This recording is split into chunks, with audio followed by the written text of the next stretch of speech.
हुआ दूसरे चरण का मतदान। 13 राज्यों की 88 सीटों पर 1202 उम्मीदवारों ने आजमाया भाग्य। 88 सीटों में यूपी की 8 सीटें शामिल। पश्चिमी यूपी की इन सीटों पर दोपहर के बाद बढ़ा मतदान में त्रिपुरा और मणिपुर रहे सबसे आगे। बिहार और महाराष्ट्र में मतदान का हाल खराब।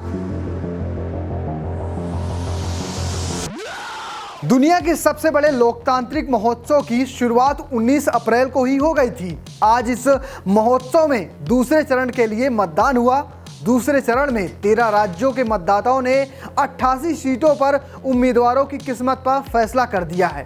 फैसला ईवीएम में कैद हो चुका है। जिन 88 सीटों पर इस चरण में मतदान हुआ है उसमें 1202 प्रत्याशियों ने अपनी किस्मत आजमाई थी। अगर बात मतदान की करें तो इस बार ये आंकड़ा 60% पहुंच गया है। लेकिन जो चिंता की बात है वो है कि यूपी में सबसे कम मतदान हुआ है। वहीं इसी के आसपास बिहार, महाराष्ट्र और मध्य प्रदेश जैसे बड़े राज्यों में भी मतदान की भारी कमी देखने को मिली थी। आगे बढ़ने से पहले आपको बताते हैं कि किस प्रदेश में कितना मतदान हुआ है। इसमें पहला नाम आता है त्रिपुरा का, जहां पर 77.97% मतदान हुआ है। दूसरे नंबर पर है मणिपुर, जहां पर 77.18%। नंबर 3 पर है पश्चिम बंगाल, जहां पर 71.48%। नंबर 4 पर है छत्तीसगढ़, जहां पर 72.51%। असम में यह आंकड़ा है 70.68%। वहीं जम्मू कश्मीर में 67.22%। केरला में 65.04%। कर्नाटक में 64.51%।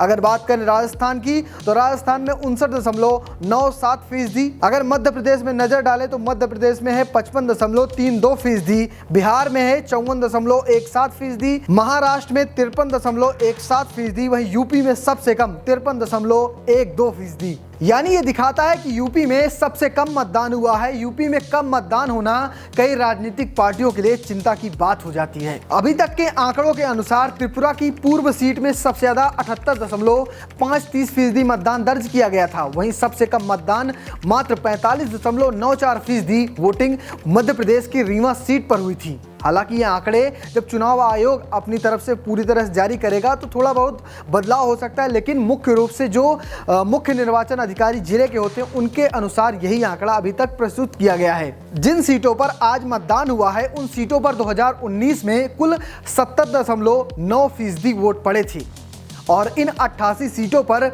52 सीटें भाजपा ने जीती, जबकि कांग्रेस के खाते में मात्र 22 सीटें आई थी। दूसरे चरण के चुनावी मैदान में कई नेता उतरे थे। इनमें प्रमुख नाम थे रविंद्र भाटिका जो बाड़मेर से, तिरुवनंतपुरम से शशि थरूर, अमरावती से नवनीत राणा, मेरठ से अरुण गोविल, पूर्णिया से पप्पू यादव, जालौर सिरोही सीट से थे वैभव गहलोत और डीके सुरेश कर्नाटक के डिप्टी सीएम डीके शिवकुमार के भाई जो बेंगलुरु ग्रामीण सीट से अपनी किस्मत आजमा रहे थे। तो ये कई सारे बड़े नाम थे। इन सबको मिलाकर 1202 प्रत्याशी इस बार मैदान में थे। अगर बात यूपी की करें तो अमरोहा, मेरठ, गाजियाबाद, बागपत, गौतम बुद्ध नगर, बुलंदशहर, अलीगढ़, मथुरा में मतदान हुआ है। इस बार ये दूसरे चरण में इन्हीं सीटों पर मतदान हुआ था। यूपी में कुल मतदान इस बार 53.27% हुआ है। सबसे ज्यादा मतदान अमरोहा सीट पर 63.36% हुआ है, जबकि मथुरा में सबसे कम मतदान, मथुरा के अगर आंकड़े में नजर डाले तो वो है 47.45%, जबकि 2019 में यूपी में 62.18% मतदान हुआ था। 2019 के लोकसभा चुनाव में इन 8 सीटों में से 7 सीटें भाजपा ने जीती थी, जबकि एक सीट